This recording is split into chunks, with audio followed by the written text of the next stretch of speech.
I was just trying to find my way in life, and being the youngest is always challenging. As a kid, I always felt discontent and I worried a lot. I measured myself and always was less than in a way that made me feel self-destructive. I used to cut myself and I would eat a lot of food and then throw up food. Alcohol and drugs and anything that made my mind kind of slow down and made me feel more comfortable and numb to the world, I guess.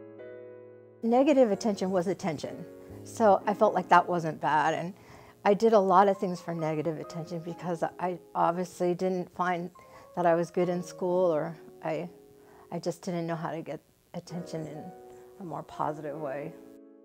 Left high school and I was living in a Ford LTD. I was 98 pounds. Everything I owned was in the car. My soul was gone. It was completely gone. And I did see a psychologist and they did diagnose with bipolar. At that time it was Manic Depressive because I would go very high and very low. There was a time in my life when I was living with a boyfriend and I jumped out of a 5-story building and I landed on concrete.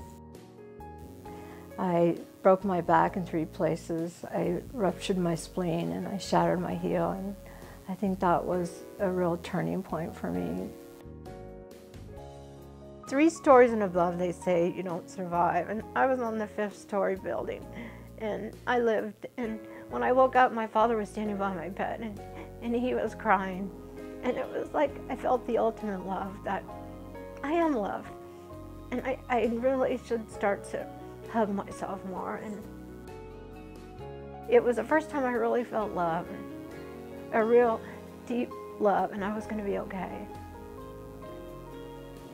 I feel like guardian angels have just come into my life. Kaminar is the company that works with mentally disabled and special needs adults, and Kaminar gave me my life back. When I went to Kaminar, my whole life changed, and I grew to the person I always wanted to be.